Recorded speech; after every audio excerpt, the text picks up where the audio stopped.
Hello everyone and welcome to my channel. आज फिर मैं हाजिर हूँ एक नए चैप्टर के साथ जो कि है past continuous tense. Past continuous tense ये पास्ट टेंस का दूसरा पार्ट होता है। तो जैसा कि हम जानते हैं कि जो टेंस होते हैं वो तीन तरह के होते हैं, प्रेजेंट टेंस, पास्ट टेंस और फ्यूचर टेंस। तो इससे पहले वाले वीडियो में हमने जाना था यानी प्रत्येक टेंस के 4 पार्ट्स होते हैं। ठीक है, तो इससे पहले वाला जो वीडियो था पार्ट 9 था, जिसमें हमने पास्ट टेंस के पहले पार्ट के बारे में बात किया था जो कि था पास्ट इंडेफिनिट टेंस।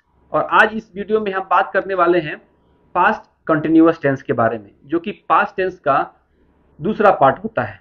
जिस हिंदी वाक्य के अंत में रहा था, रही थी, रहे थे आता है, उन्हें हम पास्ट कंटिन्यूअस टेंस कहते हैं। ये जो सेंटेंस होते हैं पास्ट कंटिन्यूअस टेंस के, ये डेली यूज में बहुत ज़्यादा हम लोग इसका प्रयोग करते हैं। ये चैप्टर आप में से बहुत सारे लोगों के लिए पुराना होगा, बहुत सारे लोग इसको जानते होंगे। तो चलिए, जो जानते हैं उनके लिए एक रिवीजन हो जाएगा, और जो नहीं जानते हैं पास्ट कंटिन्यूअस टेंस के बारे में, उनके लिए एक नया चैप्टर होगा। तो चलिए वीडियो को शुरू करते हैं।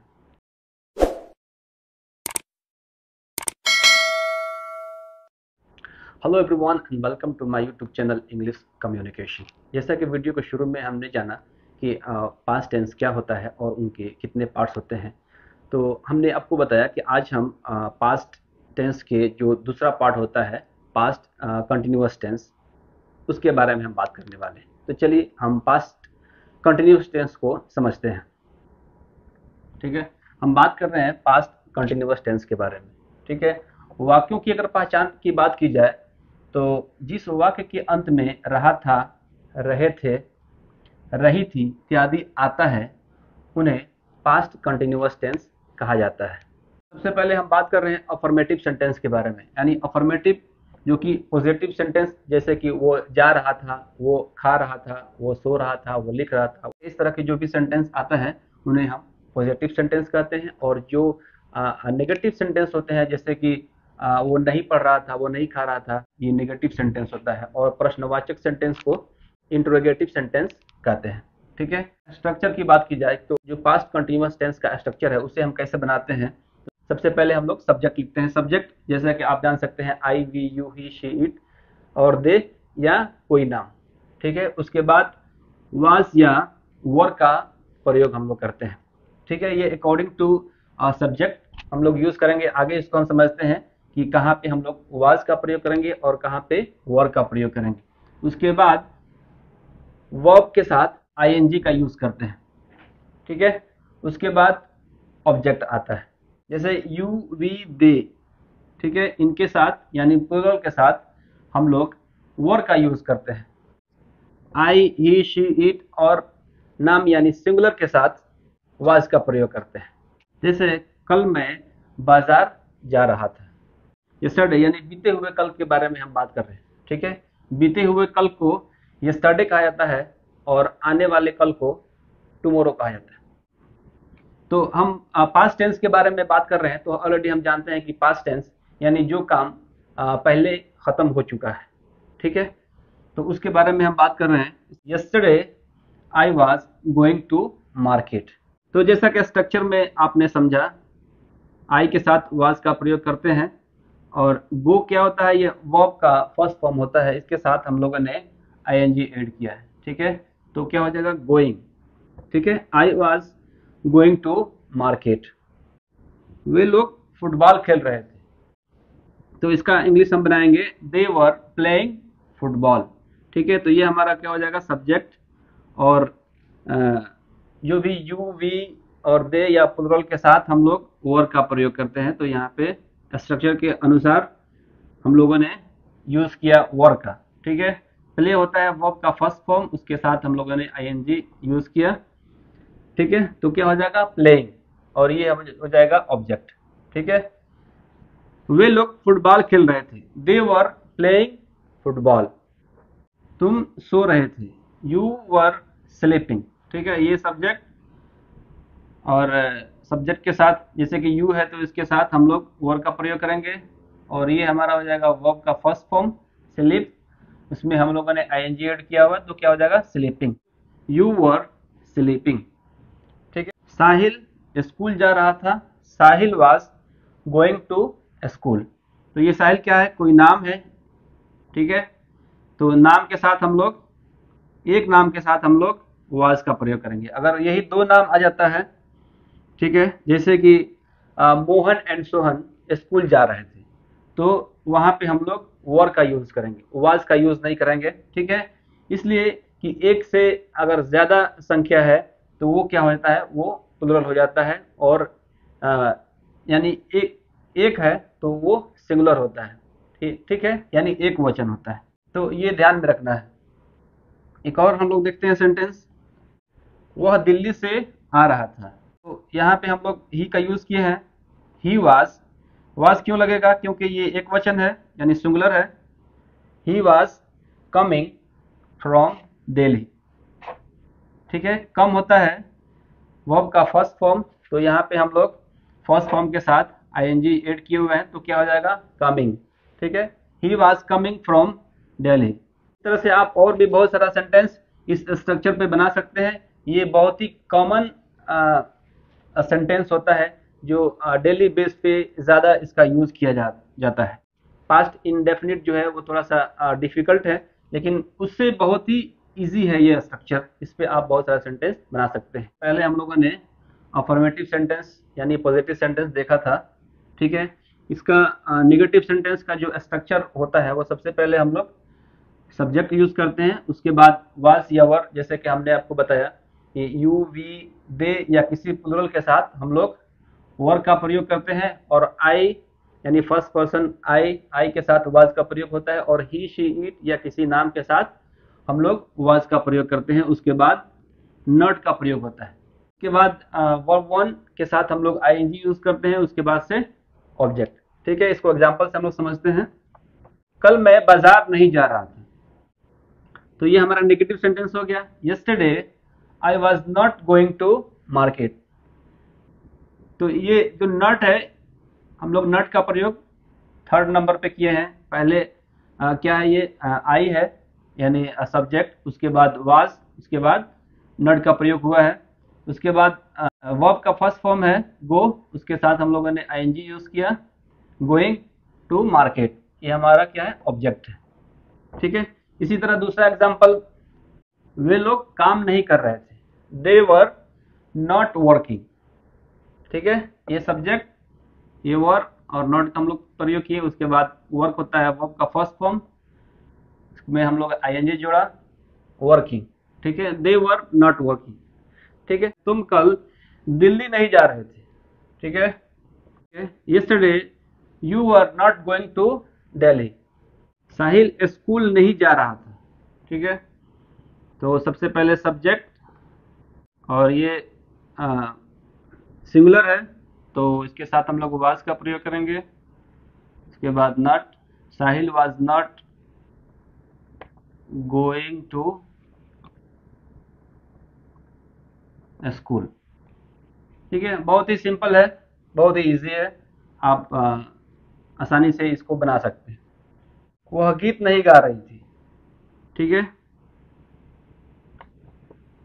तो सब्जेक्ट शी, क्योंकि फीमेल है, मेल के लिए हम लोग ही का यूज करते हैं, और फीमेल के लिए शी का यानी पुरुष के लिए ही का यूज होता है, और स्त्री के लिए शी का यूज होता है। तो यहाँ पे वह गीत नहीं गा रही थी, तो यहाँ पे हम लोग शी का प्रयोग करेंगे।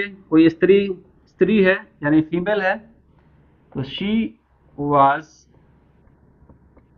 नॉट।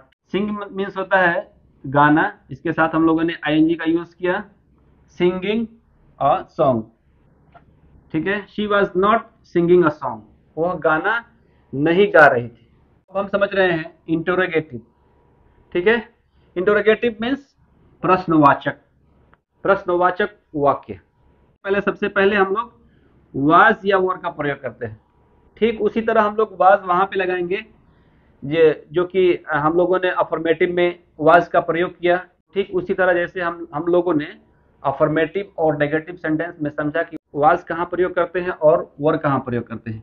यानी आई, ही, शी, इट या किसी नाम यानी सिंगुलर के साथ वाज का प्रयोग होगा, ठीक है।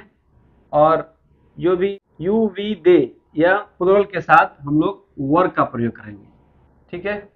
उसके बाद सब्जेक्ट लिखेंगे, यानी सब्जेक्ट इंट्रोगेटिव सेंटेंस में वाज या वर के बाद सब्जेक्ट आता है। उसके बाद वर्ब का फर्स्ट फॉर्म के साथ आईएनजी लिखेंगे हम लोग, उसके बाद ऑब्जेक्ट आएगा, ठीक है। एग्जाम्पल से थोड़ा हम लोग समझते हैं। क्या मैं बाजार जा रहा था, ठीक है, तो वाज का प्रयोग होगा, क्योंकि आई आ रहा है, सब्जेक्ट हमारा आई है, तो आई के साथ हम लोग वाज का प्रयोग करते हैं। Was I going to market, यानी ये हमारा हो जाएगा सब्जेक्ट, और गो ऑलरेडी आप जानते हैं वर्ब का फर्स्ट फॉर्म है। उसके बाद ये हो जाएगा ऑब्जेक्ट। क्या मैं बाजार जा रहा था, ठीक। क्या वे लोग फुटबॉल खेल रहे थे, तो यहाँ पे वर का प्रयोग होगा, क्योंकि दे आ रहा है, प्लुरल है। वर दे, प्ले क्या फर्स्ट फॉर्म है वर्ब का, इसमें हम लोग आईएनजी ऐड करेंगे। वर दे प्लेइंग फुटबॉल,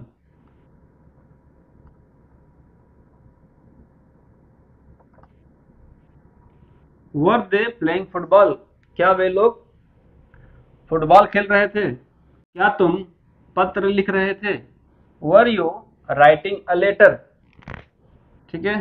क्या साहिल अंग्रेजी सीख रहा था, तो वाज का प्रयोग होगा, क्योंकि यहाँ पे सिंगुलर आ रहा है, साहिल कोई नाम है। वाज साहिल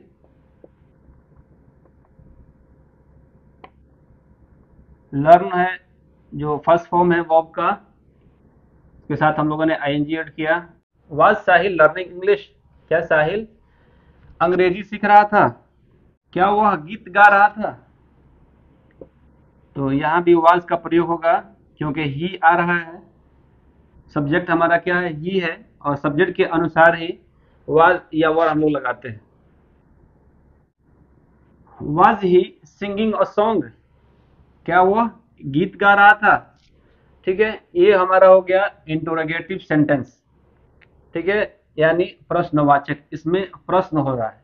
अब हम इंट्रोगेटिव नेगेटिव समझ रहे हैं, ठीक है। इनका भी स्ट्रक्चर ठीक उसी तरह होता है, सिर्फ उसमें सब्जेक्ट के बाद हम लोग नॉट का प्रयोग करते हैं, ठीक है।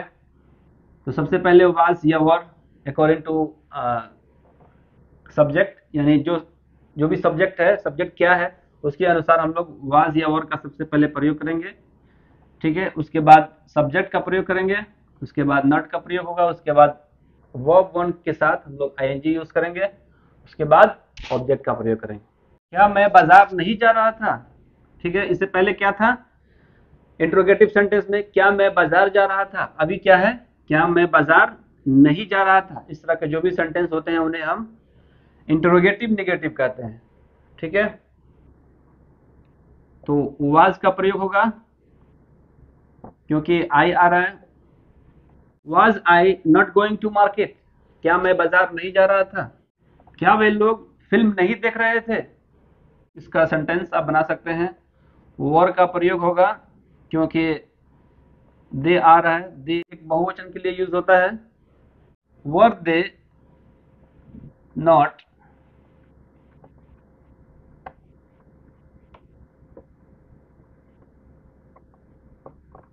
Were they not watching movie, क्या वे लोग फिल्म नहीं देख रहे थे।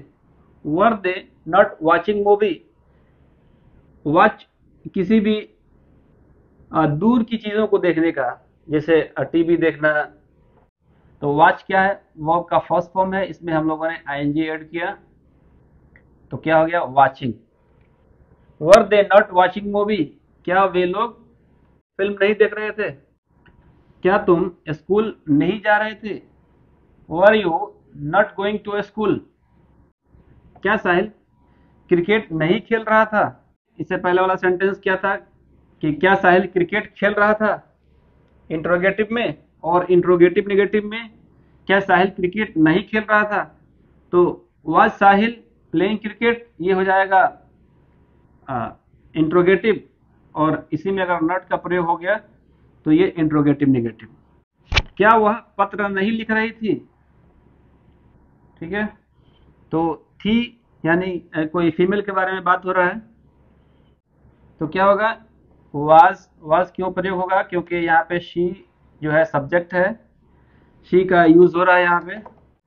ठीक है, क्या वह पत्र नहीं लिख रही थी? Was she not writing a letter. इस तरह से आप बहुत सारा सेंटेंस इस स्ट्रक्चर पे आप इजीली बना सकते हैं। तो इस वीडियो में हमने पास्ट कंटिन्यूअस टेंस को समझा कि पास्ट कंटिन्यूअस टेंस क्या होता है और इनका स्ट्रक्चर हम कैसे बनाते हैं, और साथ ही साथ इस वीडियो में हमने पास्ट कंटिन्यूअस टेंस का जो भी सेंटेंसेस होते हैं, अफर्मेटिव, नेगेटिव, इंट्रोगेटिव, नेगेटिव, हमने इन सब सेंटेंसेस को एग्जाम्पल के साथ समझा। तो मैं उम्मीद करता हूं कि ये वीडियो आपको इंफॉर्मेटिव लगा होगा। मिलते हैं नेक्स्ट वीडियो में, तब तक के लिए जय हिंद।